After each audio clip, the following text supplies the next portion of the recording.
The Alternative Dig Talk. Real issues, real talk.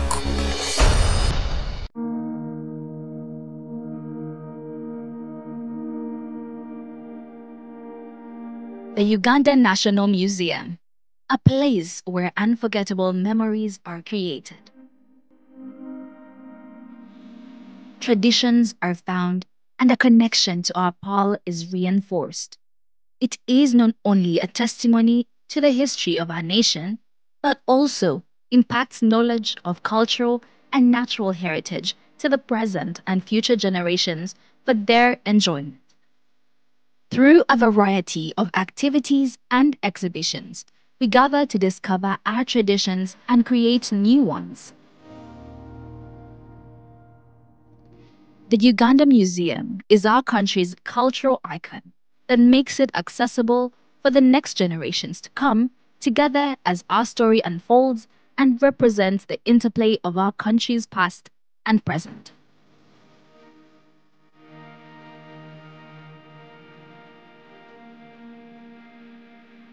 It is in our history, but also in how it has evolved to embrace optical satisfaction and new influences.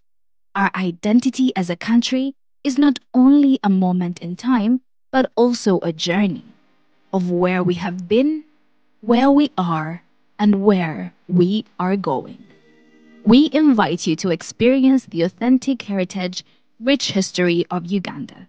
Welcome to the Uganda National Museum. This message is brought to you by Alternative Digital. Go to the church, Tawali man, what's up? Man, can you imagine people just dump everywhere? Someone drinks water and throws the bottle wherever. Come on, Rogers. What else do you expect people to do with an empty bottle? Simanya now, did you know that plastics take at least 450 years to decompose?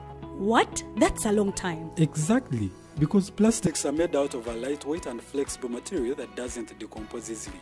And plastics everywhere in the environment cause plastic pollution. What is plastic pollution now? It is the accumulation of plastic waste in the environment, like bottles, polythene bags, straws. All of these contribute to plastic pollution. I have been using them without knowing their effect. Yeah, a lot of people have. Plastics are a danger to the ecosystem, both on land and in water. So how can we overcome this problem? Is there something we can do?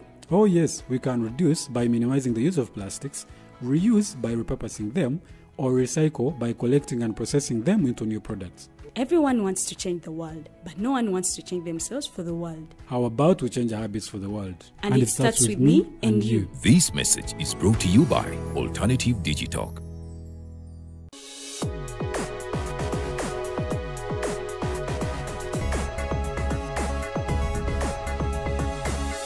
The Alternative Dig Talk. Real issues, real talk.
Ochali ku the Alternative Digital TV nze Edgar Matthew Karuhange dakika ziri 30 zizakaita ku sawa 2 ez'okumakya buli lunaku olwa Monday paka ku lunaku olwokutaano tubeera naawe wano nga tunyumyamu emboozi nga tukubulira ku bice ebyo bigenda maaso mu ggwanga osobola okuba nga okola okusalawo nga kulungamiziddwa bulungi nnyo ddala. Oba oyagala okulanga naffe osobola okuba nga otusindikira message ku mikutu gyaffe egy'enjawulo at The Alternative Uganda.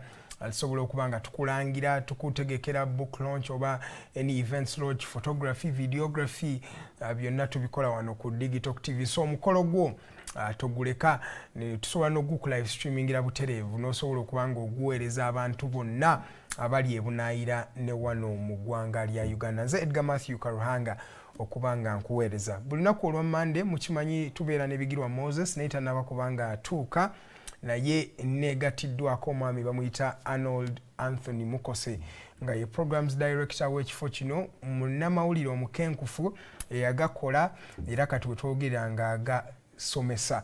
So omusajja si wa bulijjo. Kyasanyu nnyo muzeeyo okubeera naawe era good morning. Good morning kama Edgar, nsanyusa nawe okunchaza nzani mu bantu bano bagamba nti mu digital kabali okumpi wano nga twenda Bigirwa jangu ogira tunyumyanyumyamu munange situlanga kya bulijjo anti kati okumanya oba nakungi ne experience gy'olina omanyi ebise bisinga experience ebirawo naye nogozadde akubira ngo mwana ozina wizo wangu ine experience naye ngo mwana gwazadde ate mugezi okusinga go experience. So bwagamba nti jangu tulemuko kiba kyamaanyi nyera nange nsanyusa okuba nti onsembeza nongamba nga tulina Bigirwa jangu tugira tunyumyanyumyamu ebitonotono. Kituufu naye mu ggwanga lino lye tulimu abakulu balinga abakompitinga n'abavubuka. Wakyetegereza system ya kizimba bwetyo nti bw'otunulira n'abatukulembera okuva waggulu otunulira age difference nene ensonga bali threatened olaba naguno mulembe n'omuntu tagala kuwa mwana muto opportunity anti kingamba katati kyo kyava nti kisokanga ate wali badde osuubira nti tulina emyaka gyali tutuukako no withdrawing taku training abaana nti abazungu abayindi batusingira emyaka gyatuukako n'amanya nti nze ngenda nsereba amanyi gagenda ganzigwa kale kaseera nyingiza abaana ate ffe waffe wano mu Africa ate gy'okoma okukula n'obwomi obwokuba mu kifo ekyo n'okwagala ebitiibwa kibikoma okweyongera. Ntulabira nti gy'okoma okukula ne productivity amanyi gagenda gakuggwa nti olina wootukanga ogugwa advisory nga bino ebyamaanyi ebimifumbi tukyabisobola.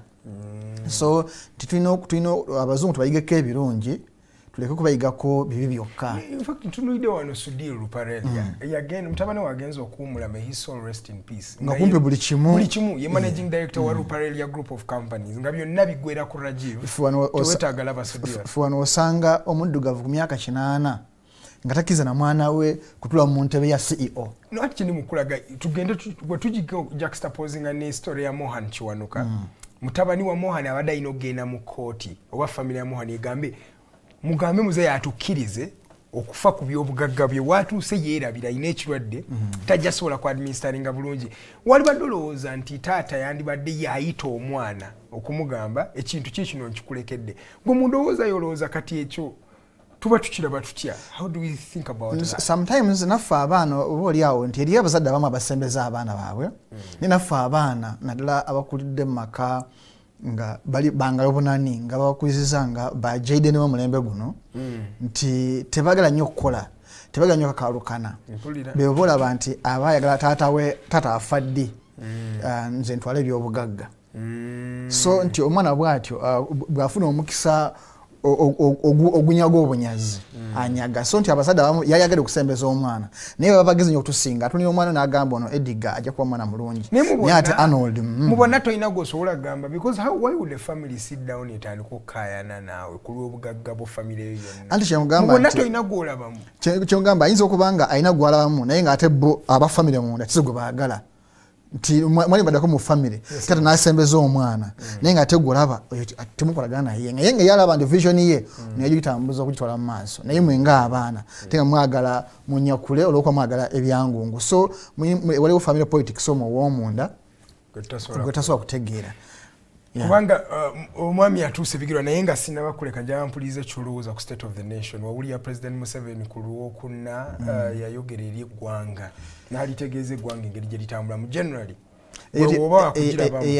yali state of the nation yali state of Museveni family because state of the nation mulimu ebintu bingi nti bwotulira nze singa yagala ku human rights violations n'injustices ziri mu ggwanga because as of now twogera kati yensonga enkulu abantu bawambibwa buli lunaku batibwa buli lunaku system zifudde nti omuntu Besigye asaba bailo emirundi n'emirundi bamumma naye nga tewali ground nafa neri mandatory tagifuna bwotulira abaana ba NUP abawambibwa bamachete bamaze emyaka almost 4 zeze ensonga zabadde nsuubira that's the state yekwata ku muntu wa politics goyagala bya bufuzi byo omusajja akugambye but Museveni is a politician zizeyongedde akugamba economy expands he has had a very good you know what is called a shilling has been performing very well on the continent the 7th in the world state of the nation for example budget twabanga ku radio ne bakadde baffe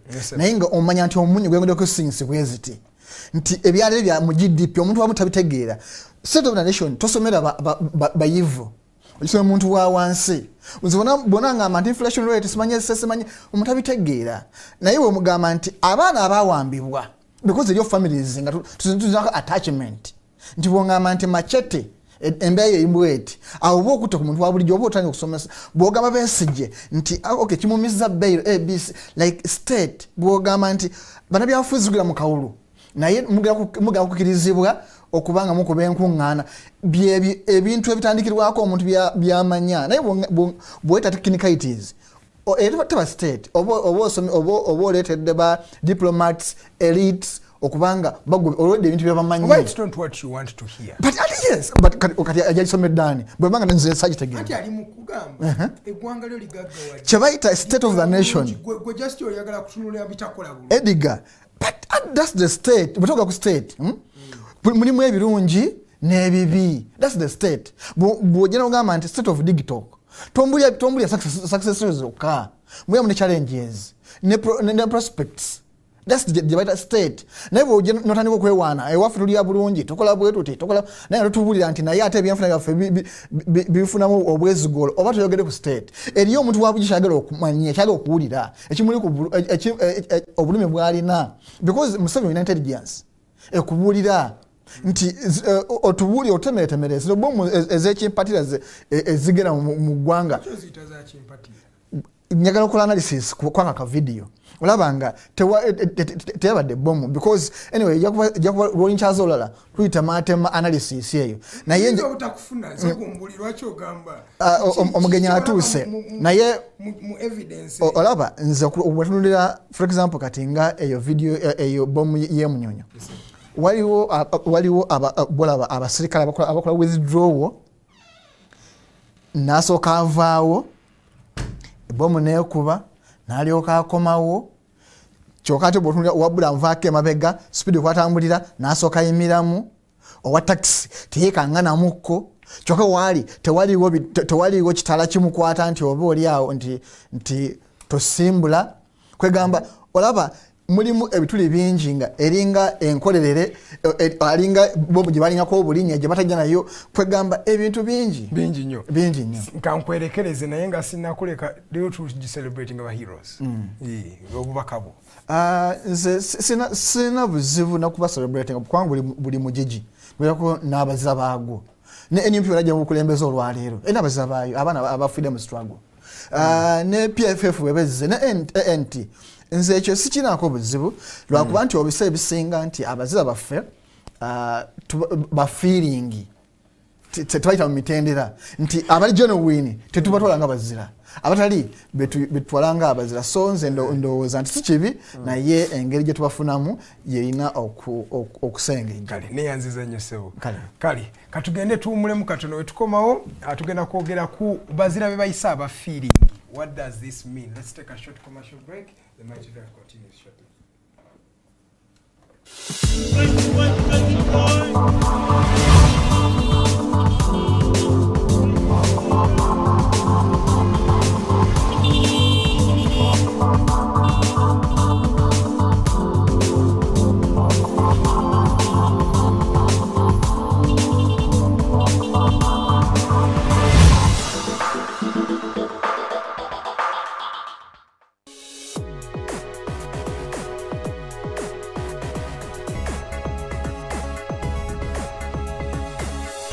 The Alternative Dig Talk. Real issues, real talk.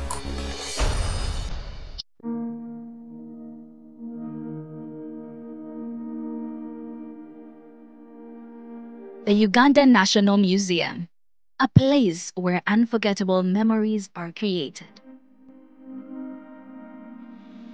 Traditions are found and a connection to our Pearl is reinforced. It is not only a testimony to the history of our nation, but also impacts knowledge of cultural and natural heritage to the present and future generations for their enjoyment. Through a variety of activities and exhibitions, we gather to discover our traditions and create new ones.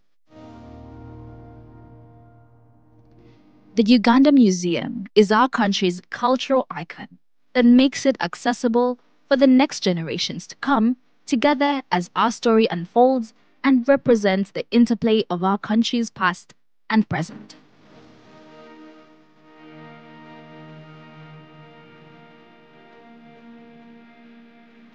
It is in our history, but also in how it has evolved to embrace optical satisfaction and new influences.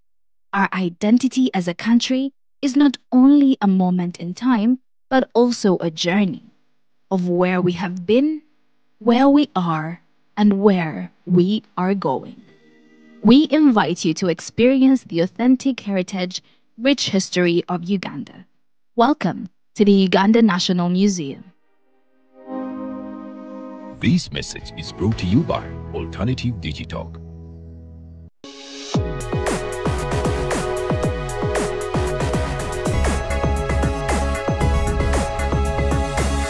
The Alternative Dig Talk. Real issues, real talk.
Okyali ku The Alternative Digitalk TV, nze Edgar Matthew Karuhanga. Zizino abulayi dakika 13 ziwere sawa 3 ez'okumakya. Buli Monday mbeera n'ebigirwa Moses ononno nga ye mukulembeze w'ekisinde kya Eastern Revolutionary Platform kyayagala okuba nga afuula political party empya.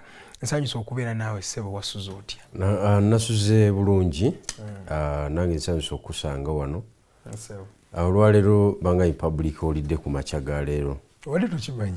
Inadde mu bintu birala nnyo. Lunaku lw'abazira. Buli munaku z'omwezi 9. Okay. Lunaku lw'abazira. So dressing code nekyuka era mbadde manyi naawe yambadde kisaazi. Naye nga si enkola yange endowooza tujja tambulirawo. Tebafa ku kiki ky'ofaanana. Nze ndowooza quality of the brain. Kujjako we in Africa. Africa sebo, before you talk of sense or no sense, soka kulaba ojiddemu ki. But I'm trying to tell people you can find a fool who wears a suit. Or someone who even has a degree. Muzindaalo nga munyirivu. Never smart na ngo temugererunga byogete bivayo mugabana musajja abadde. Nze ndozo kwa bazungu batu. Musajja akubye suit bwati. Omuzungu tafayo ne wosoma amawulire gano wegati ngo ine enviri ze za dread. Kasitoba nga amawulire ugasomye bulungi. Naye era abazungu sebera be basomesa dressing code era basomesa ethics bichi era byabwe byonna bino byetuli musebo. Okay. Uza kubakula. Naye nga ndi musanyufu okubeera wano Katonda mulungi ebbanga lyonna bangi abagenze naye fa kyatulemezaawo ku dunia kuno kitegeeza nti ayina ekirungi kyatwagalamu mission yaffe tenatuukirira. njagala okubuuzaako ku bantu beeka muri municipality mu ngeri y'enjawulo nti mwebale nnyo bye mukola byonna naffe gye tuli tutambuza tugezaako okunyiga amapeesa wano ne wali okulabika nti tugenda mu kalulu nga tuli b'amaanyi mumanyi kibi nnyo okuwagira omuntu omunafu nze nange sikyagalira ddala nteekwa kubanga ku luno tulina option yemu yakuwangula kuwangula kwokka tewaliiwo kirala kyonna era ffe ekuba kuwaabira bantu bajja kuwaabira ffe ground terina tabu kakati umanye Kamuli it's a municipality kitegeeza town kati ku bantu abaagala obubaka abademonstratinze capacity ya leadership kuba toyinza kukiikirira municipality ng'oli ebusoga tukiyita kiboolibooli ojja kibuuza abasajja bo bano bajja kukubuulira naddala gwobadde naye wano ajja kukubuulira musajja olusoga alumanyi nnyo nga bakitembeete nga bali half baked because parliament okutambula kwayo mwene embeera ya NRM General Museveni ng'akya dominating politics etambulira ku zi municipality kwanza municipalities eziweereza ababaka abookya kwanza abasettinga pace kyovulabeera bw'otunuulira parliament yaffe wano era muzinalo weguva ku Ssemujju Basumaani be bagukwata ate era Nasumani ali Bugiri wali Bugiri municipality olaba Kira municipality Nganda yes so municipalities era twagala buli municipality ku luno esooke tuleetere brain era ne Shema municipality yabaleetera kyonna kyekiriyo abeeyo naye ng'era naye ng'era olaba wadde NRM naye atambulirwako ensonga naddala eza economy ne taxation ng'abimanyi okiwulidde omuntu okugenda mu parliament nga toyina kwegamba kintu kibagamba nti kweyo ensonga katugire ki omusajja katumuwa omuzindaalo incumbent wo omulowoozaako ki takoze kyannaku nnyo nti amaze emyaka 5 mu parliament nga ne bannamawulire tebamumanyi bebalisoose okumumanya so kitegeeza ekifo kyereere njagala okumuyozaayoza okumalako emyaka 5 njagala era akole omukolo gw'okwebaza abalonzi b'e Kamuli municipality kubanga akalulu ke baamuwa kaali ka sympathy olw'okufa kwa maama we nga bakungubagira maama we olw'ebbanga lye yali amaze mu kyalo omwo nga aweereza abantu okay kakati asiime kubanga okukungubagira nga bakuwadde ofiisi ya myaka 5 buli mwezi ofuna $1 yes $1 plus ne privileges endala abantu baba bakwagadde so but it is now high time abantu bafune representation yekola ki ey'ekisajja ekikulu kale sebo njagala kuwulira obubaka bwo eri bannaggwano oba ba heroes ab'eggwanga lino buli mwaka tubajjukira buli nnaku z'omwezi 9 omwezi guno ogwa Ssebaaseka tujjukira abantu abo. What is your message for the heroes of the land, but also generally for Heroes Day? Ba heroes batya kubanga wano waliwo abaziikibwa e Kololo waliwo ba heroes ba pre-independence. Yes. Boyogerako bonna baba ba heroes anti kyengamba aba pre-independence, post-independence, post-1986, all of them are heroes now. Babagasse wamu nze utubagasse nakuwawe bonna aba 86 balina olulaku lwabwe balina olunaku lwabwe abo balina teresiita balina biki so bano be baliwa baba nga be bali aba independence ba Musaazi okay ba Yusufu Lule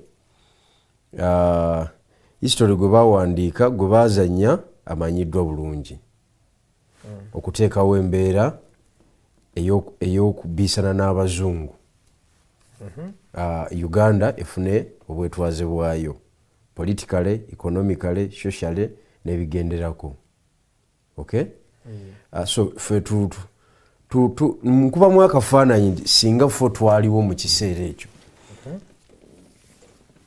kirabika abazungu tetwali bakoze ki tetwali bagyeko independence lwokubanga generation yaffe abasambi b'ennaku zino bendaba nga baaliwo independence yali tuse mu G7 nga tunagiggusa lwaki oyogera bwoti kubanga naye n'ekirala kyogiramu abazungu oba opozinga n'abazungu ate balinamu ka decency tebagenda extra mile we baba baza ogumbulula olukiiko balugumbula in a decent way.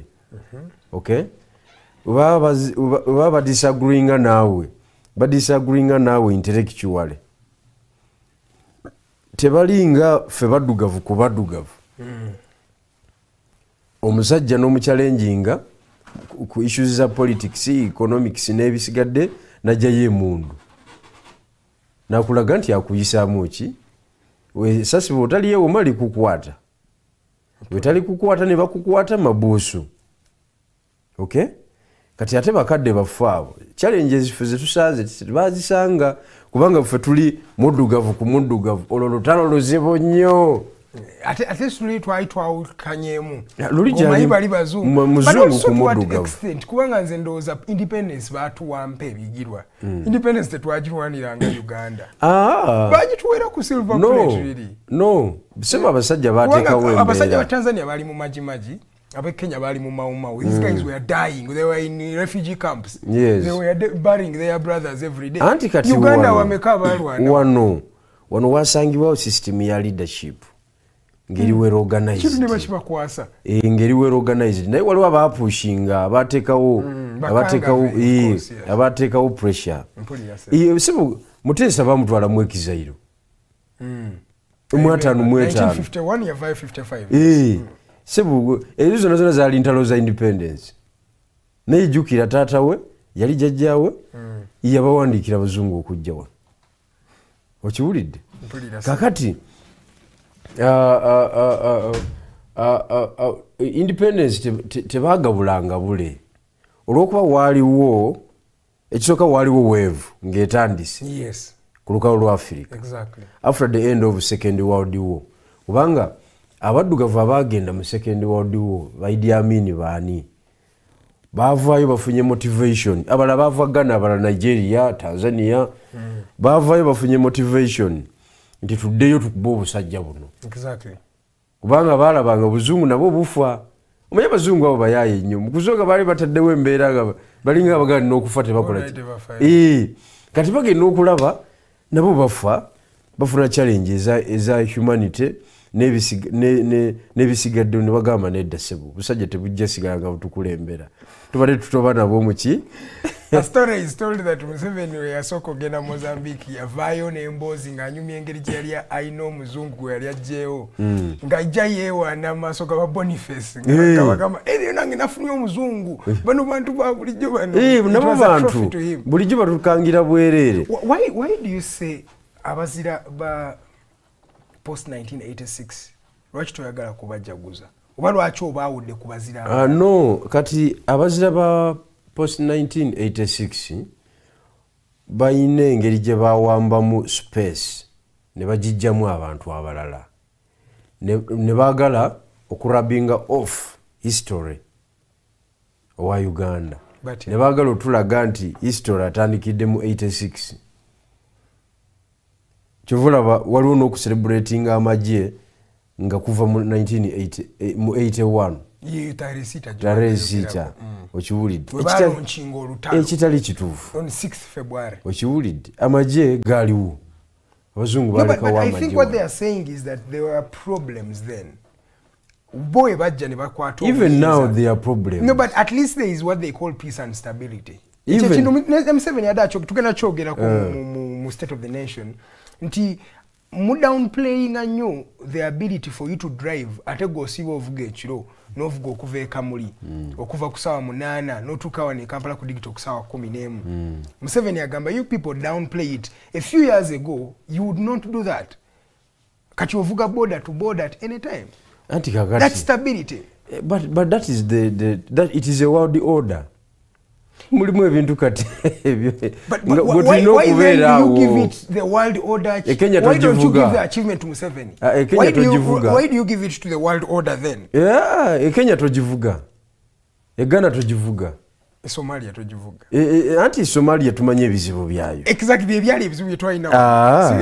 Nedda sebo tebifaanagana. Wano wali wamaje against ezenjawulo na America yaliko wano. Tetuukanga eri Somalia ebizibu ebiwanvu nnyo. And it is one case or two cases like nengoga second in South Sudan.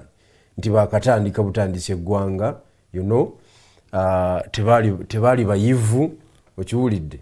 So balowoleza mu mundu baba balina okubagana. Wabeerawo disagreement yonna bagamba gavuge. Abasigalawo bakulembere bannaabwe. Naye kakati ku kye Uganda General Museveni akimanyi bulungi nnyo nti even mu government ziri waliwo abatambulanga sebo ne batuuka gye balaga. Nakati wetwogerera wano waliwo atasobola kutambula. Buli government ebaako abalabe baayo n'abazibu b'amaaso. Wano mu Uganda mulimu atasobola kumala musaawezi. Nze mbamanyi including musajja wange like omumanyi n'omumanya bamuyitaani bamuyita Alani Kitonsa omuwulira musajja wange basajja bano bamumanya aba TikTok jababuuza tasobola kumala wano 2 hours and that is it. Kwegamba buli jimu eba n'abalabe baayo n'abazibi b'amaaso.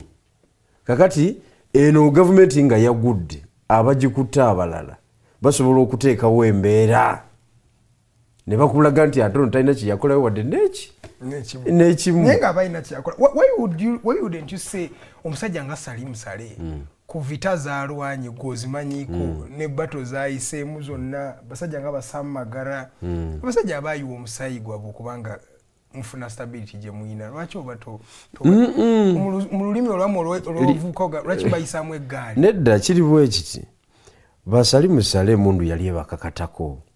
Bassam Magara baali balwanira for their survival b'okubeerawo nga balamu. Liberation. Era baali bagoba diru neekwata kivulaba tebagita because wetukutegeerera nti obadde olwanirira ggwanga kwe kuleka eggwanga ne litambula without your influence. Nti abannaye ffe twakola ogwaffe ne tukola ki ne tugumala naye ensonga zikyaggwera ggulu ssebo abantu bavuga emmotoka ne bagenda. Okiwulidde? Buli kintu kyonna buli kintu kati buli muntu yeeraliikirira change ki gye tugenda okubeera nayo. Change ki era evaawa. Kika ki kitugenda okubeera nakyo. Omukyala Janet Museveni ng'ayogera ku transition. N'asaba n'agamba musabire eggwanga lino transition yeno. Kituufu nnyo anti kakati kiki kye wasoma anti ye alengera omanyi kati jajja ekintu akyakirina bw'ati kati ate mu kulemera ekintu bw'ati is the only fear factor mu mbeera eriwo. Kakati buli lwalemera ekintu bw'ati ebeera nga kampani nga agimanya ali omu kubanga agimanya ali omu yamanya awali password ye banka yamanyi contract zetulina ne external factors yamanyi buli kintu kyonna company bwetambula. Bwe kagwamu omukulu oyo ebintu ebisinga bifa era company ekola pusinga gemaziga goyo. Ugise company ndese kyakulabira and no but you use that word which is the same word Kivumbi used and Mr. Museveni also used that word. Nagamba nalaba MP omu ku UBC ngayogera ku nsonga eyo nagamba UPDF is not a company. It is not a company. That's why you don't just treat UPDF cases as companies. Nandi kakati nze ndese kyakulabirako okusimplifyingira atulaba okufuna ekifaanyi kye. But you are narrowing it down to a company. Olinga gamba this is a personal. Njogera ku management. Exactly. Kuba company it's also a big thing. Kati ngawe nkugambye nti jajja is the only fear factor. Kakati wabaye only fear factor singa alemererwa okufacilitatinga transition ng'akyali mulamu muganda wange ebinaddako kubanga tewabaawo akanga muntu afanda agenze kati gwe oda ogijewa afanda akoze eki order from above agenze kati gwe toleta sitolezo sijui gwani sijui wali esani hasti ziba tebikyakola ebyo kati oyo kyatya kakati ate jjajja naye okumugamba nti te ekintu kati ng'awulira kyalinamu kutwanyi sebo takita kati ye agamba katukitambuze kiggwa nange abasigaddewo namwe mwefeeko namwe mulwane nze saalwana kila muntu kwa namuna yake nze saalwana kantu nti omukulu yagenda kulwana naye bwe yafuna obuyinza teyabuddiza be baali babbyeko kubanga one would say Democratic Party yandibureceivinze naye njagala twogereko ndooza ku nsonga za Annette Among nga tetunayingira ku State of the Nation. Annette Among yeesimbyewo kuba deputy chairperson oba vice chairperson women mu NRM. Omukyalo ono waliko in contention naye mwaka gwa 2021 ekyakolekerera n'okugendako emabega w'emutayimba nakati nkyali bubi nekati ogamba okyali bubi. Njagala osooka ondabire mu vision ya Among because abamba mutunulira azze okulwanisa Kadaga naye ate waliwo abamu abatunulira a woman who's ascending through power very quickly and actually designing herself to be very very influential in the politics of the future. Abantu abasoma political science osobola okwetegeeza omukazi ono engeri ezinzeemu. Kiki kye tutalaba ku Annette Among? What are we missing? Or what should we see? No, Annette abantu abasinga tebamumanyi era bamuzanyisa bwe yali akyali mu FDC era yalina influence y'amaanyi exactly. Yes. nga tayukana nnyo na ssente ng'abeera nazo oba yazijjangawa tewali amanyi ebituuka ku by'essente nga yakiyingiramu era nga ne FDC emuwa obuvunaanyizibwa okunoonya ssente zinaatambuza activity eyo okitegeera nga azanyira awo bw'atyo position ze ziri influential kati bwe yakurosinga ne yeegatta ku NRM kati jjajja ye ayagala nnyo omuntu alina kyagattako ku struggle ye kuba yakyali mu struggle azanyanga atanatuuka kati agenda okulaba enzanya ya Annette ng'emenyaamenya ba opponent kati nga jjajja mwanguyirizaako kwe mu mbeera yaliwo yonna yonna jjajja Teeso yagiwangula era yagisweepinga yagiwangula n'ababaka abasinga n'abakola ki n'abaleeta kati ye Annette ng'ayagala okuzannya nga jjajja ye muntu eyakasooka okubala by'obufuzi bya jjajja n'abitegeera naga nze nnakuzannya nga boss tebanvuganya ekyo ate already nga asimbye amakande Bukedya oba ijo region eyo agirina already ng'omuntu nkugambye bonna bamukkiriza mu 311 engeri gye kuba ba opponent n'abajja ku ballot paper nga yakimafu yanyonyonyo ng'olabira ddala ya KNRA eri erinyini eruweero mu nsiko kakati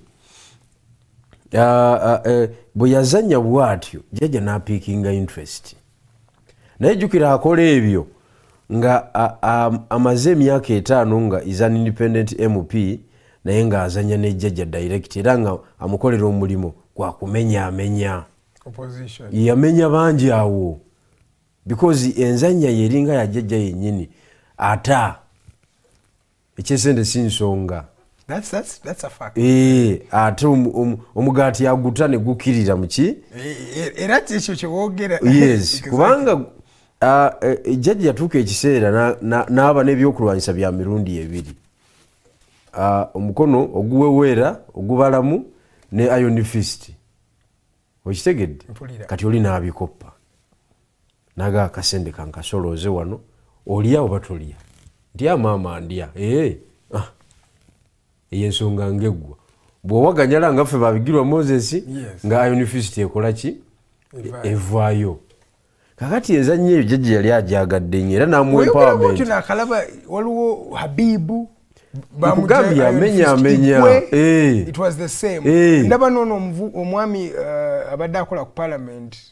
Yalayogerera CID naye era ndozo Twine. Kugamba bwati nkugambye enzanyo ya jjajja yennyini yagikoppa era bwe yali amuwa obwa speaker juzi wano ekololo jjajja yagamba nti bukyange NRM ebeerawo badde sinafuna muntu yategeera NRM how we do our things like this lady. Exactly. Yakyogerera ekololo awo. And that was after nga bakyali mu parliamentary exhibition, if you remember. Yeah, that was the same time because abyogera nga abantu bagamba ne mwada manyo genda kumujirayo bad vibes naye ate kati gwa defending omukyalo ono omubbi kubanga ye jjajja interest ze zirizimu omumenyedde abamuvuganya abadde bamutaddeko embeera ku system ye nti yes full stop oba tutemeka sinsonga. But isn't among a threat to the establishment andi kakati of the NRA itself. Era jjajja amubala lemokuloza ntamubala naye obutasobola vujjajja naye nze ndaba bano abayitolodde jjajja anti jjajja agenda bw'aba avaako mulimu balina okumaliriza n'atabalekera empowerment kubanga bwe yamuleka atambula atyo mweyo layini y'okutegeera NRA engeri ekolamu ebintu byayo ayina amapeesa ge yanyiga mu eri by election jjajja ate n'atya n'agawuna ate nga ayagala gansinza yamenyamenya system ya government yona candidate we nakola ki nayitawo katona ayitewo an opposite. Was that thing, isn't that the election where M7 said that this is like a movie? It was like a movie. It was like a movie. Like, this was like a movie. I could not accept. I could not believe it.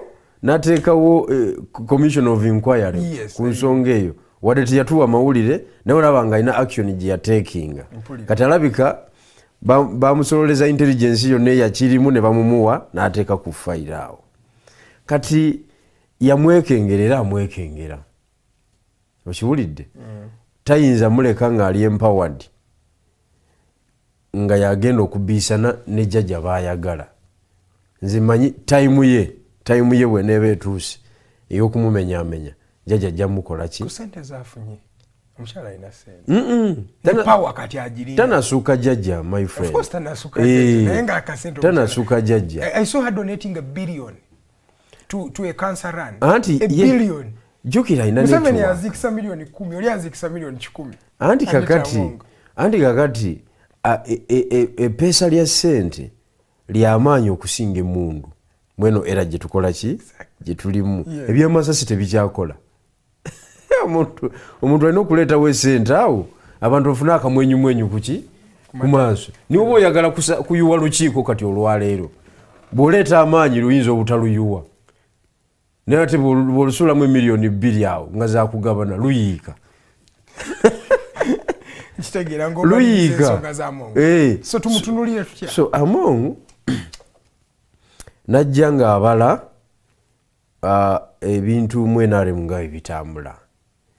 First yakwata bwa deputy speaker bwe yabuvaako mu mwaka gumu yali afuuse speaker n'akitambuza kati ayagala ateekawo embeera nti abeera speaker abeera ne ku seeke the first sijui female deputy vice chairperson ndowooza kyekyo kakati yagamba nti Kadaga kati ate yamuvuganya kati ate Kadaga agamba nedda nnyabo what if the speaker is a man nakiwulidde byekyandibadde but Kadaga you've been in power from 1989 ajja kugamba si yaluddemu tasinga jjajja ng'aluddemu from 1986 yo mugamba kochi kati era ya General Museveni Kadaga Matiya Kasaija eyo tiimu yava Luweero ne yabeegattako immediately after Luweero basavinga taamu yaabwe esembayo eno taamu eno gye tugendamu n'omukulu oli owe Ajumani Moses Ali nalabye Jim Wezi naye ng'agamba this is my last term gye nkimye eyo that breed nani tamu yagambe it's her last time as speaker by the way yagambe it's her last time yagambe kasita kino kiggwa ekisanja kyogedde wano ku meeting yali ne parliament ekisanja kino kyali mu kasita kiggwa agenda kuva ku bwa speaker tadda era alekera Thomas Tayebwa entebe yadda ku birala statement ekanga abalwanyi abalala baba kugamba olagawa vice president tukimanye ekyo oba prime minister oba speaker businga oba vice president kakitegeeza ina walaga awalala wakola ki watanaba kwatula naye nze kyendowooza nti Odegaard yonna omuntu agisibye mu kisaawe ye chairperson chairman waabwe that is General Museveni kuba akadaga akugamba General Museveni waba akyaliko nange nnakuba mukulu tombuulira ebyo mbu tuluddeko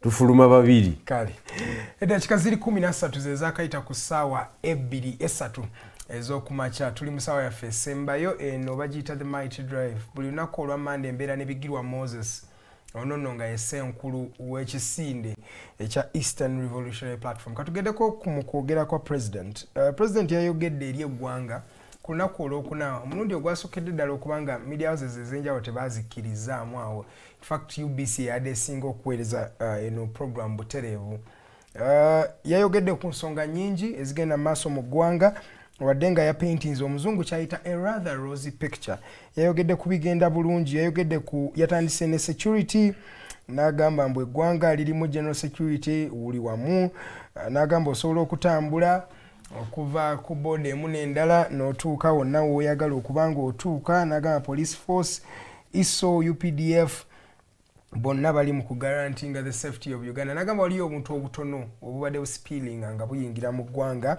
ezaziyise spillovers n'agamba zino tezirina kubanga zitukanga n'ayogera ku political and economic resilience n'ayogera nga we tubadde tukola n'agamba bulijjo mugamba yeewaana naye ekibiina kya International Monetary Fund IMF kyavuddeyo ne kirankinga Uganda is one of the most or fastest growing economies across the world. In fact, tuli mu kya 7 naye nalabako Rwanda eri mu kya 2, South Sudan eri mu kya 3.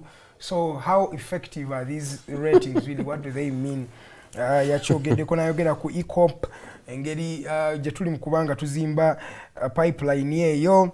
Yayogedde ku nsonga nnyingi n'ayogera capitalization of Uganda Development Bank n'agamba bagenda giteekamu $1 trillion n'obuwumbi 45 n'ayogera ku parish development model engeri gyeyambye okubanga ejja abantu abasinga mu bwavu yayogedde ku exports n'ayogera exports zaffe zigrowing by 26% from 9.3 billion to yakuze to by 1.8 billion n'ayogera ku inflation egenda maaso mu ggwanga n'agamba tubadde atasitadde progress for a while n'ayogera ku foreign direct investment sente eziva ebweru ne baziteeka muno remittances n'ayogera ku domestic revenue mobilization bino nno ng'abyogera ng'abijuxtaposing oba ng'abicomparinga ne okuva etwava mu 1986 paka wano abalaga nti eggwanga liina we livudde we liyogera n'ayogera ku economic diversification n'ayogera ku manufacturing n'ayogera engeri gye tu exportinga kati amata eri Algeria n'amawanga amalala increasing the size of the economy tenfold. President ayogedde bingi yayogedde ku human capital eggwanga yali meetinga lirimu abantu milioni 14 bwe twogere abantu bali milioni 46 n'ayogera ku growth rate n'agamba eggwanga lino we yajjira mu buyinza nga emyaka gye bakomako oba bannayuganda gye bafiirako gyali myaka 43-45 kati bannayuganda beeyongedde bafiira ku myaka 63-65. Yayogedde ebintu bingi nnyo n'ayogera ku fish n'ayogera ku coffee yayogedde ku maize yagamba Uganda is really at a trajectory egenda bulungi egenda maaso bigirwa omusajja ku byayogera bino mineral development tourism ebintu omusajja agamba Uganda si yakuzanyirwako. Uganda is not for joking. Anti kakati kyolina okumanya kiri kimu General Kaguta Museveni mu kiseera kino ye president constitution emukiriza emuwa obuvunaanyizibwa obw'oku updating eggwanga nga anaagenda mu budget eddako kakati naye tomwerabira nti yekyamaani w'NRM ekibiina okay ekiri partisan okay kakati ye wajja okwogera ajja kutuwa byalaba nti byatuuseeko n'ekibiina kikyamaani w'NRM jjukira ne holo yonna kumpi ebejjudde b'NRM nabo opposition ndowooza tebaabaddeyo ndowooza babizize nga bulijjo kati ye si buvunaanyizibwawe kuleeta ebimulemye kati fe abamupinga kati ate ffe tukubiramu ki anti wenjagala leero temukubisa propaganda kubanga yabawadde bwino bwakugamba nti no currency ya Uganda shillings yebadde best performing currency in fact yakyogedde naye kino nkimanyi last year Uganda shillings was the best performing currency across the African continent best nakugamba MFM rankings ng'ow'omusanvu mu fastest growing economy. I want you to dispute that with evidence. Andi kakati waliwo ebintu ebisookerwako awo siyinza kuba General Museveni ate IMF gyenkuba teri ku ground terina facts olaba yataddemu ne Sudan. Yes, eri mukula nayo ngegamba nti fastest growing economies. Kati Sudan you describing otya for sure. It's also growing. No, Sudan teri kigenda mu maaso bali mu mundu. I want to know wali conflict kiba kigenda mu maaso as far as development is concerned. Okujjako nga bagamba nti bonga IMF balina ba agenti baabwe abaminingayo amafuta abaminingayo ebirala natural resources nga bibabala naye ekintu kino kitambula bazimbyako ediwali sijui tewali engudo zonna bazikubamu ebinnya bazikubamu RPG tewali so kakati kasa yateekamu ebyo kati IMF yabalimbye ensi tosobola gamba nti Uganda shillings performance bulungi nnyo compared to dollars. It was the best performing currency mu Uganda in Africa. Mu Uganda omuntu omwaka guggwako ngumutalabye nakapapula ka dollar nga takalabye I telling you nze guno omwaka guweddeko nga nkumpi nga siwanyisizayo $3 nga next-change rate ndaba bulabi buki bupande simanyi kigenda mu maaso. Omusajja akugambye weyajjira mu buyinza mwalina eddibiro limu ery'amasannyalaze lyalina wali wamu kati mwina 4 mwina Karuma kati kankubuuli mwina Isimba woba oyagala Uganda before ne Uganda after 1986 eyo debate General Museveni tasobola ate giwangula because Uganda before yali economy yali yaba peasant nakati bwekiri Uganda is still considered Uganda is still considered in 1986 you had a total budget of 3.7 nakati sebo waina 3.7 billion omukulu akugambye mbukati economy yo eri 72 in fact mu $1 eri 45 billion. Anti kakati abantu emiliyoni 14 obo oyagala bave mu sente mmeka by then abantu bali batono si wano wokka ne Kenya bwe kyali era nakyo nakyewaanira n'agamba nti bava ku 14 abantu beeyongera bweyongezi ne mu America beeyongera bweyongezi goza olwalira America ina population ya milioni 3 bwe bali mu 1986 si bwe kyali naye democracy mu America teyaliyo kyagamba nti factors mu 1986 America ina abantu emiliyoni nga 12 ne kati erimu ebi lwaki toyagala muwa wini anti nkulaga mulimu osobodde okukula this is a global village tokyakola fujjo lyeyo mbulwokuba oli president waliwo ebintu ebirina okubeerawo oba oyagala oba tokola ki oba toyagala njakukiwakanya lwaki Eritrea naye eri ku continent in 2025 right now but are they at the same level with us? When you look at the Chentegeza, if it's a global village as you claim, why isn't the global village working in Eritrea?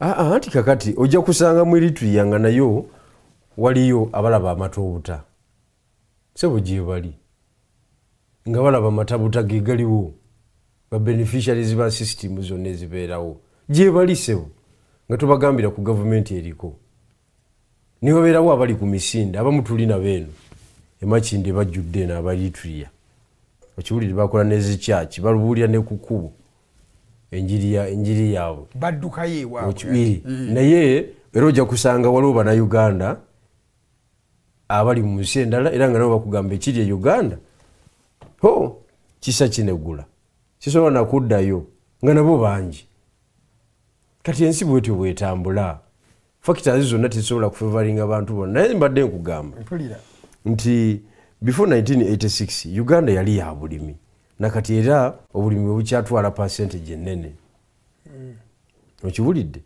before 1986 Uganda yali teina democratic standards nga teziriiwo nakati democracy waffe akyalina challenges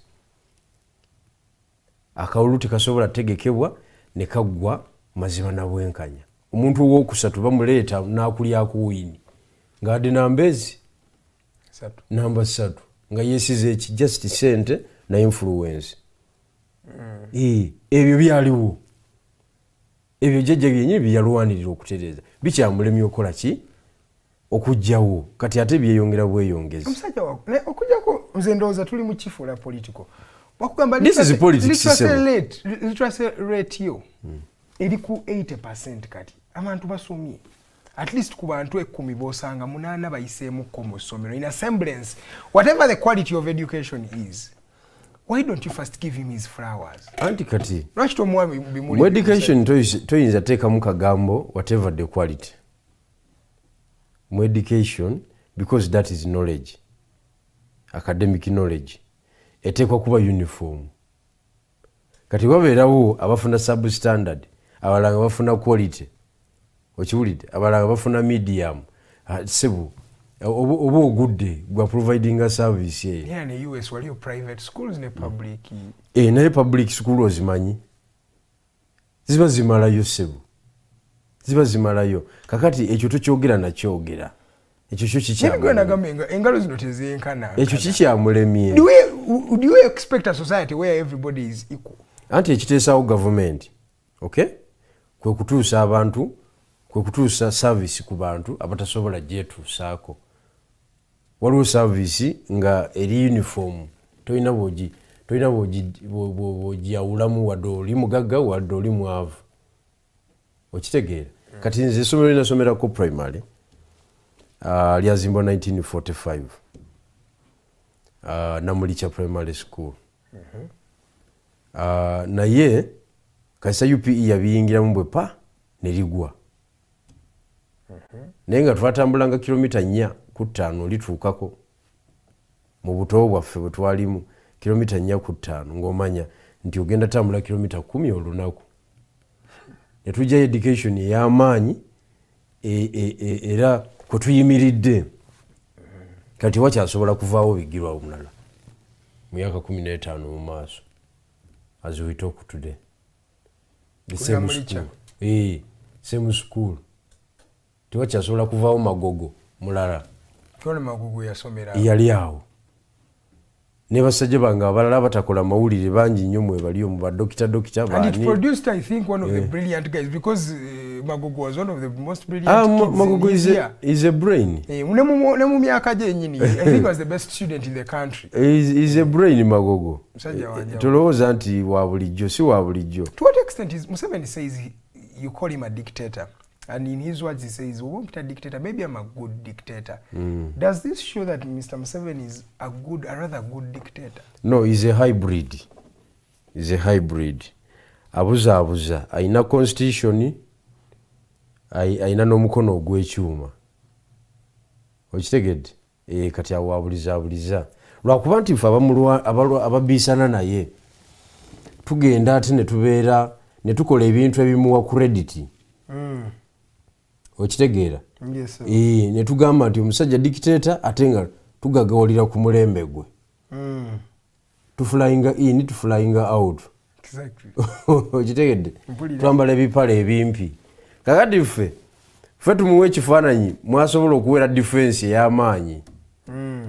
N'agamba bannaayi kati ndi dictator wa gumugerako ono ali bwati kubanga jajja oyo nga yatandise okwogera politics wa wano n'opposition biki abantu tebasigalawo tebasigalawo nga musajja mukulu aguma bugumi n'agamba katutambulire bano batabanyi bange. Why do you say that? Lwaki? Anti ebyamayina bingi era nze mutya nnyo engeri giyabuukamu abasajja b'obote n'obote kennyini n'atamucompromising n'asigala ku ki? Because he was already in a place of power, one would say. Yali ayingidde system ng'amazeeyo. Abantu abataano abasooka aboogerwako mu bya power yali mwali. Ebyo tebyamulya. Naye kati ffe wano oli afuna ekibiina kifuna ababaka bataano ne kirowooza nti kimazeeyo. Ati yabagamba mupita dictator naye mugenda mabala ne mweyagala paka saawa zonna. Hybrid dictator. Nemukola buli kimu nemunvuma. Hybrid dictator. Kituufu wanjawulo ekyo kyo sijja kulimba wanjawulomu. Nagamba he must be a good dictator. Hybrid dictator aba abuzaabuza kubanga aba ne point of defense. Era ensonga esinga okumukuba ya amendment ebbiri ze yakakola term limit ne age limit yesinga okwonoona ligase ye yonna kuba ebe mutwala kuki ku life presidency ba dictators bokka babeera mu life presidency abataagala kuta ntebe because any democrat aina akimanyi nti ojja no servinga no vow after some time okusinza constitution nga bwebekola ki nga bwebegamba. President wa Botswana yagamba any president who's serious about his job cannot do this job for more than 10 years. Wokola guno woba ukoze okusuka emyaka 10 omulimu toli serious ku mulimu ogwo kuja kangende ku nguudo president yogedde ku nguudo zebakoze ate zibagenda n'okukola wadde this sounded like his campaigning. Yayogedde ku olweyumbe bridge kilomita 23 kilomita 69 eza Katine Ochero Road Kahunje Buhunza Bwizibwera nayogera kuyiganga kilomita 5 Bulambuli Kamuli Jinja 115 kilometers Kitugumu Kidepo Road. Yayogedde ku nguudo nnyingi osobola ogenda n'okubanga ozoosomera munaga olwenda azebagenda okubanga batereeza Kampala Jinja Highway 72 kilometers Busunju Kiboga Mitiana Mubende Awine B Pakwach kwa bada singo kayana ku luguudo lw'ewammwe luno olwe Jinja Kampala Jinja kilomita 72 zebagenda okubanga bakola. Kiki olowooza ku nguudo zino? No kati mu infrastructure eyo jajja akirizibwa okwogera kubanga bw'oba oleega kati border to border osobola ovuga tamaka okitegeera naye okkiriza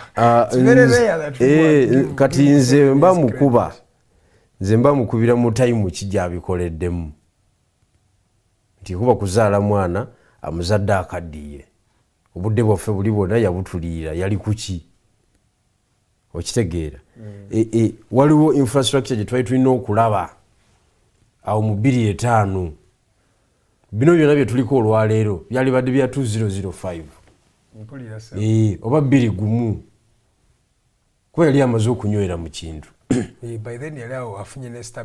nga amaze okunywera mu kintu nga sente aziina kati between 21 ne 2010 bali mu massive corruption begaggawaza nnyo that time ebizimbe mu kibuga byo byasinga okumerukira that was the Gavi fund was arcade zali nyingi era abagagga ne bameruka be bayita ba regime tycoons ne bakola n'ebibinja bikwagala na group biki that period of time kati sente zaffe zali badde zikola enguudo zazimbamu arcade mu kibuga wakati that is not an infrastructure.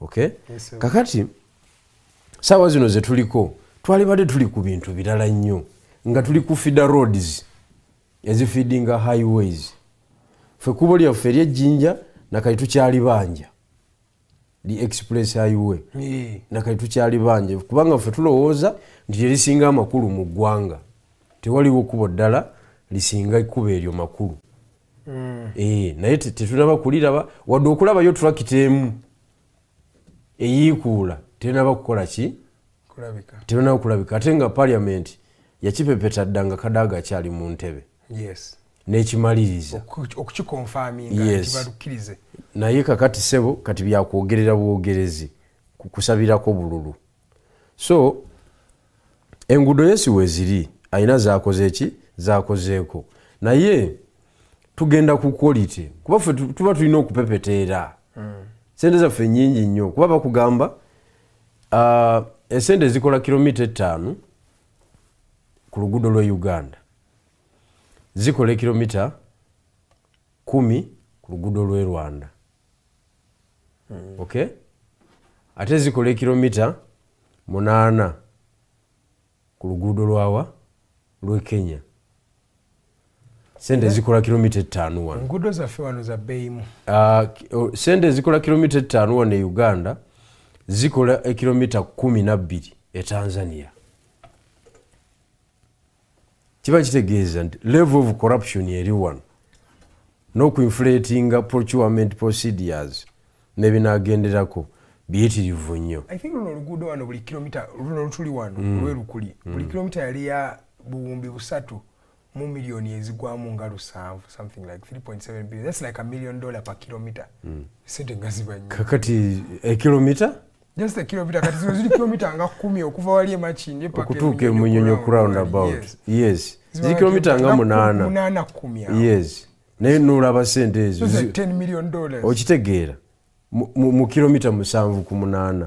So eyo eri ekyamulemye ate tulowooza nti takyalina busobozi bugikola ki bugi breaking down n'agirwanyisa n'agimaliriza area ya corruption ekyamulemye. Ekyo yagamba agenda byogerako mu budget speech gyagenda okukolera sabbiiti eno agenda kukomawo ayogere eri government but also eri eggwanga neze kyembuuza omusajja alina nationalistic outlook. For example yadde ayogera ku nsonga zino as a president. Yes, he has gained the experience eggwanga lyonna alitegeera n'ekyanjawulo wadde oli ayogera he speaks like a nationalist.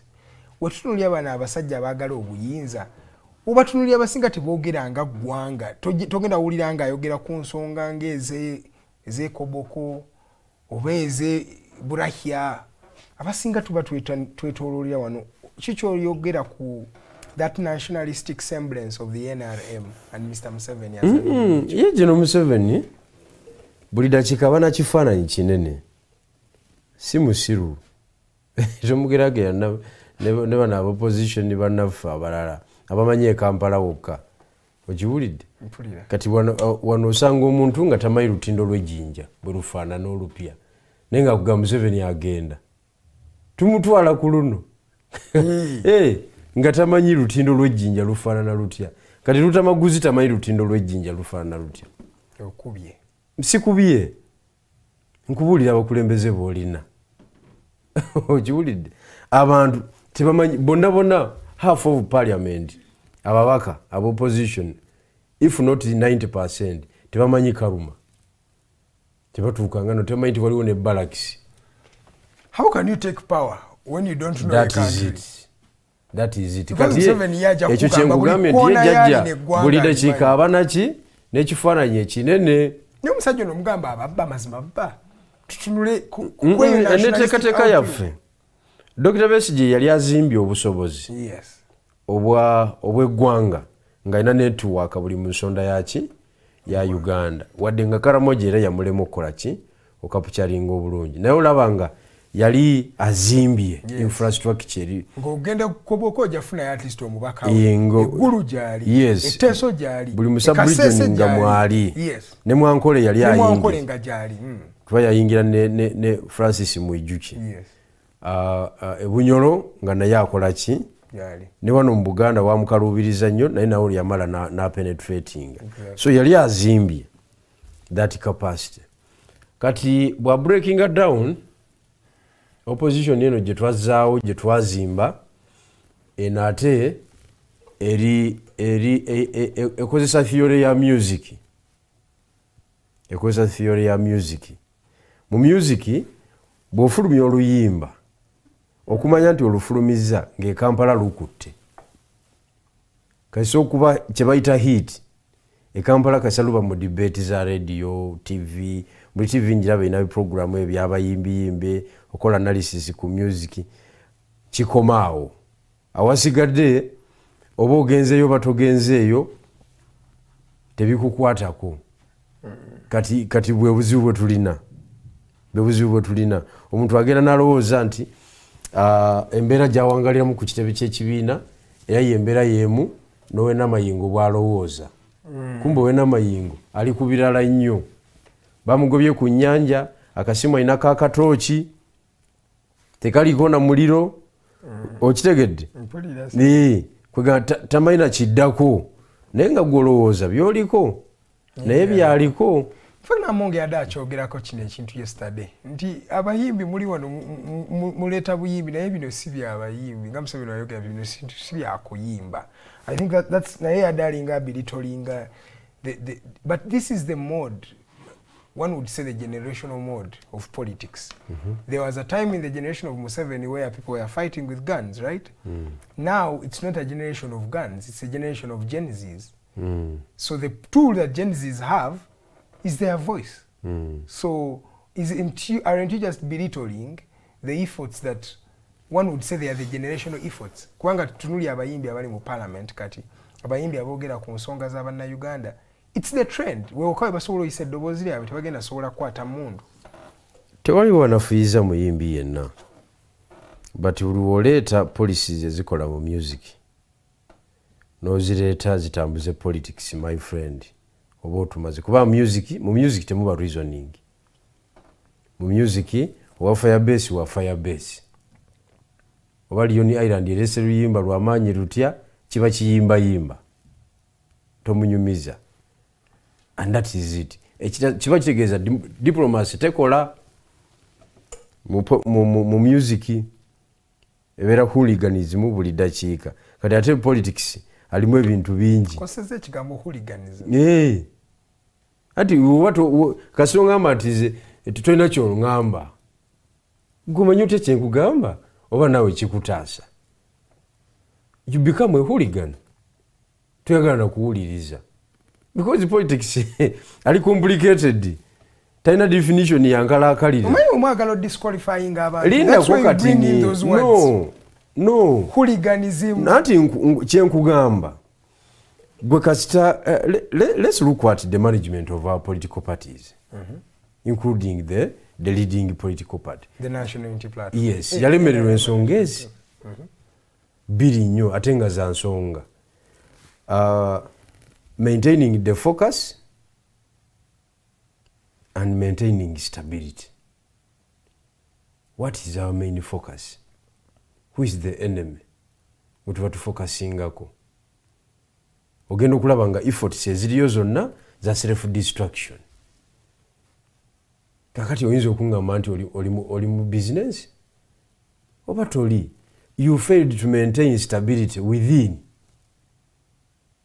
N'oleeta olutalo munda mu kibiina ne luvaamu ebibiina ebirala. Buli gw'ofulumya bw'oti agenda kuzimba bwakabaka bwe. Tagenda kulima bikajjo oba kulima mwanyi. Nedda ssebo. And who is the loser? Gwe. So failing to maintain the stability and focus.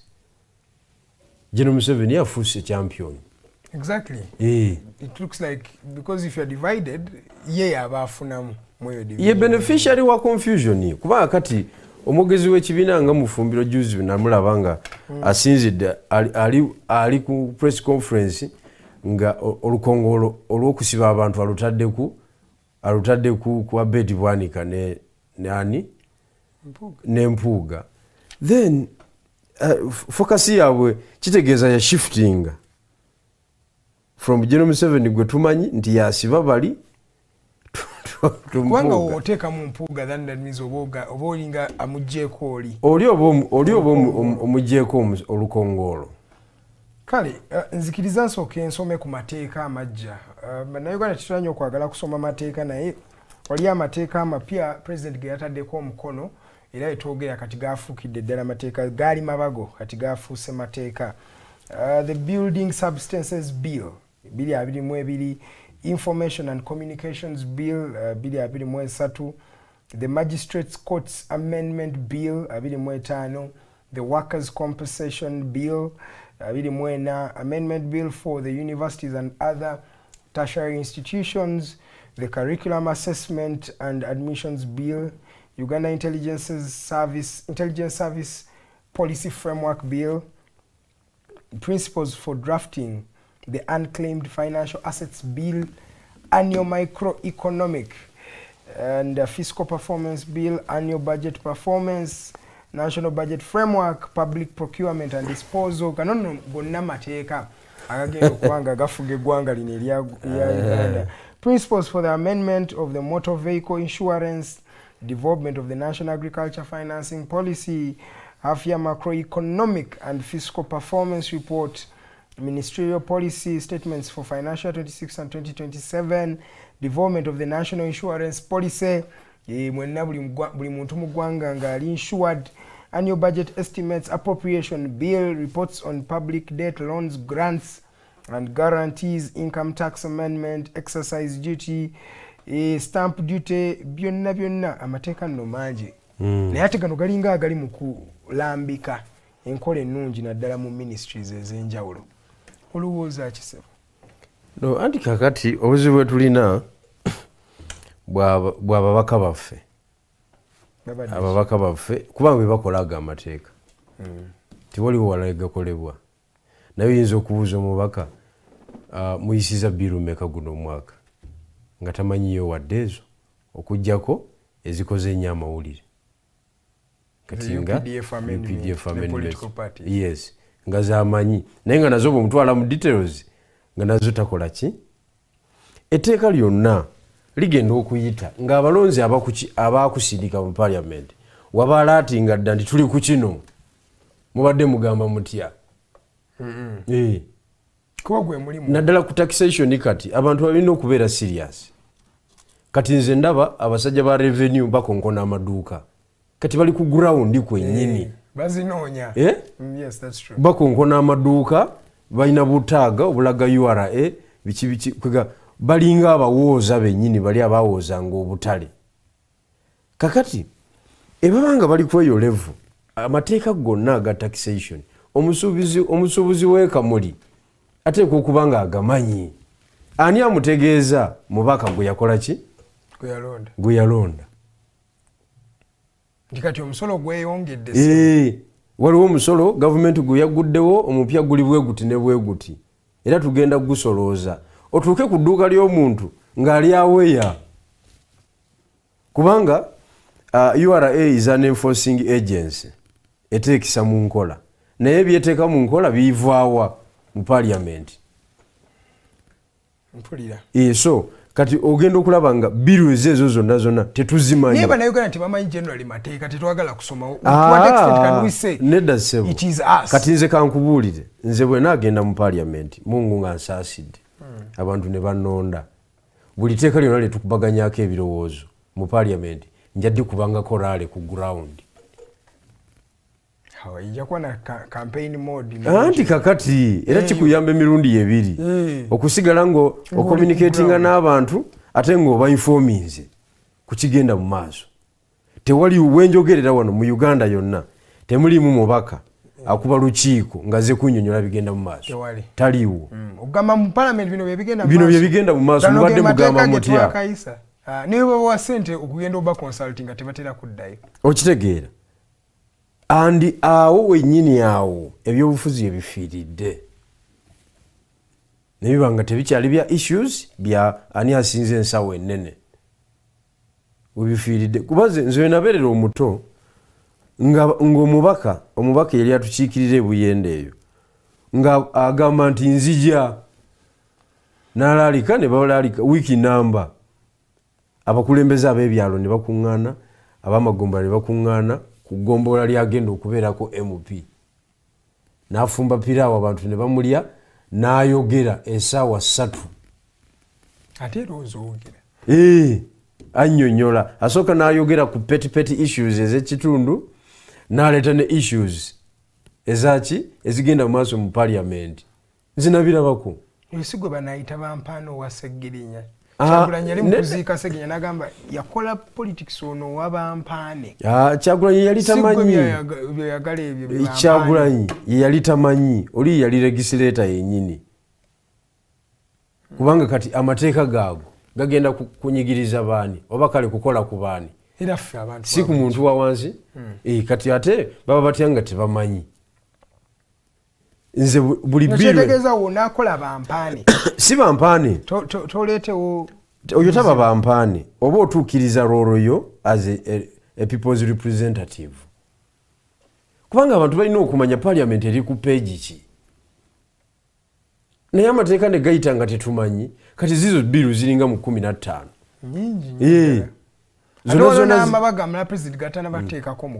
zonna zijjidde ffe nkugambye aba revenue olwaleero nze mbalaba ekamuli nga batambula nga bawooza dduuka ku dduuka Uganda Revenue Authority ffe gye twali tumanyi nti babeera nakawa na ku booda kati eri kuki eri ku ground era bakiteekamu nti kati they are trying to get all avenues ezisinga okubanga ba maximizinga taxation kati ekyo kyennyini ekyo population erina okubanga ekimanyi kubanga wayuara etasobola kugenda mu field nga tali backed up by NLO.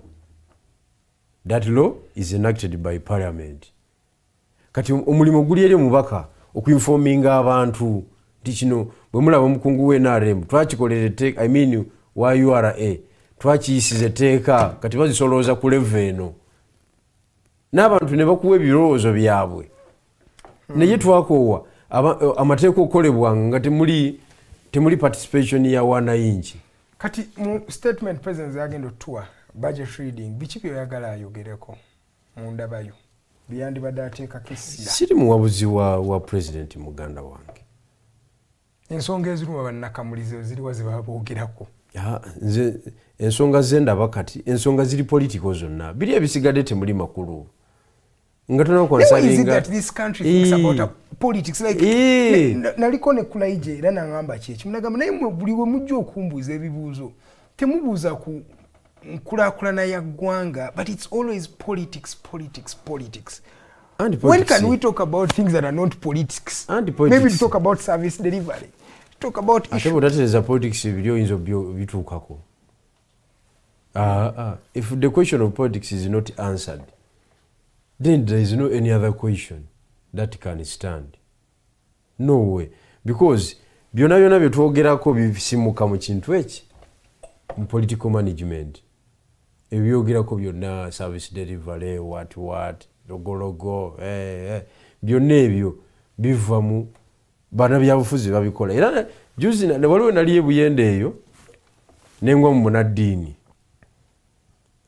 no kamuli juzi last week twagenda okuziika yabalokola nti mumanyi bebegeziwaza kati twatuziika pastor ne begeziwaza nagamba politics tetwagala politics wano ffe tuzze kungubagira musumba waffe kyokka no bavudde wala bavudde yiri eri omugenzi ffe tubale tuwangaala naye ekamuli tetwagala politics wano aba politics mutuyambe mwogere ku bantu bammwe abantu ne bamugamba sebo twala eri mwagala kukola lugezigezi alina okwogera yayagala kukola lugezigezi mbu nze neme kwogera and because oli bali mu kulumwa ba celebrating abulamu bwa muntu wabwe era nange nzize gwotadde mu politics nze nange nzize ku celebrate ate singa tafudde n'alizeewo era nange nzize ku celebratinga obulamu Katonda bwakoze eki bwamuwadde kati nze nakwata omuzindaalo nembaga bannaye banaddiini njagala mutegeere ebintu bino ekisooka temukyawa politics Katonda bwe yali atonda ensi eno obuyinza bwe tiyabugabana na banaddiini yabugabana na bana byabufuzi mukitegedde naye bagamba wano wetuli wano Katonda asobola otutta ffenna mulundi ogwo n'atumalawo era wano wetuli wano General Museveni munabyabufuzi asobola ffenna tutta omulundi ogwo n'atumalawo n'agamba nkubi abayeekera ne wabulawo amugambako okitegedde ne mugana naye tewali bishop akisobola ekyo kabe father so mugende mpola ekyokubiri wano wetuli wano Katonda asobola otugaggawaza ffenna buli muntu n'ava wano nga mugagga ng'akoze ekyamagero kyonna naye era ne General Museveni asobola okujja wano n'agamba muli bameka nti tuli 3 milioni 2 musimbe layini 2 era ne tuvaawo nga tuli baki tewali bishop akisobola sibula bakulaba ejeno so temuzanyira mu bintu bino munabyabufuzi aggala kyaki yes tiyazigala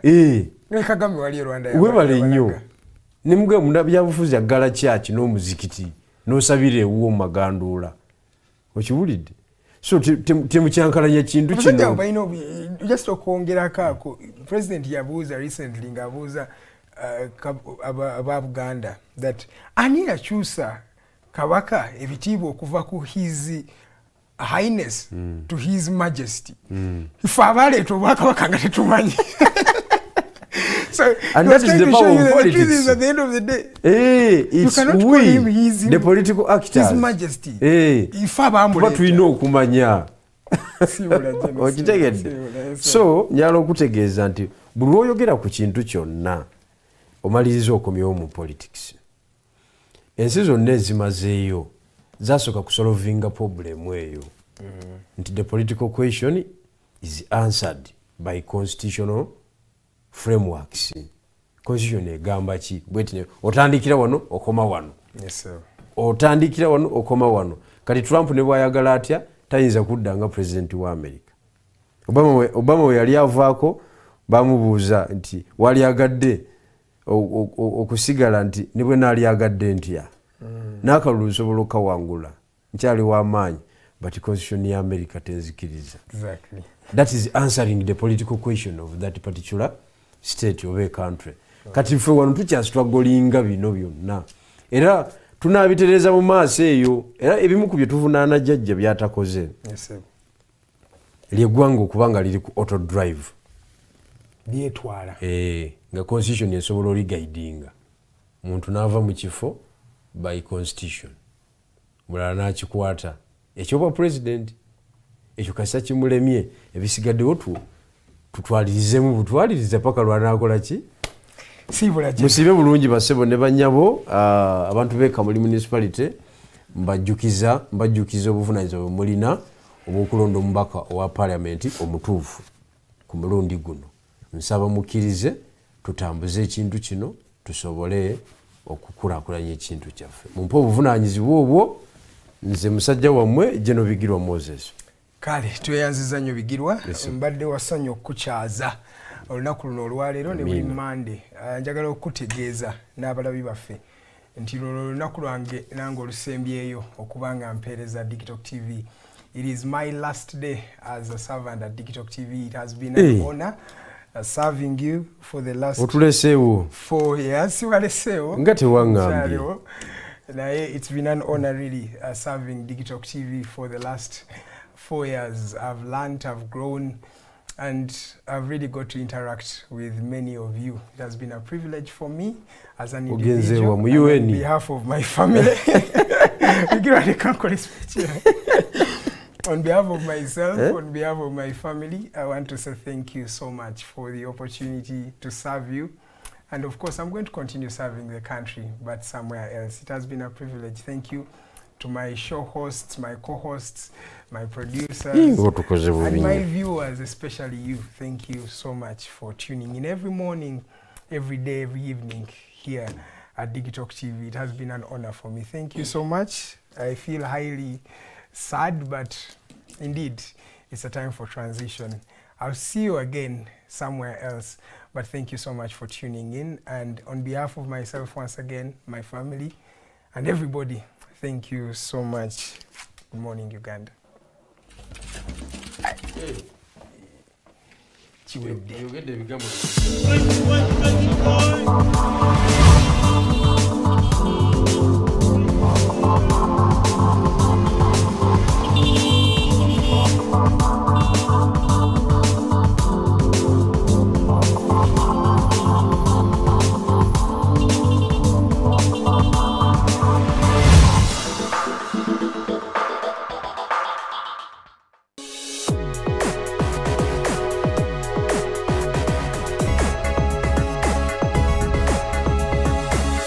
The Alternative Dig Talk.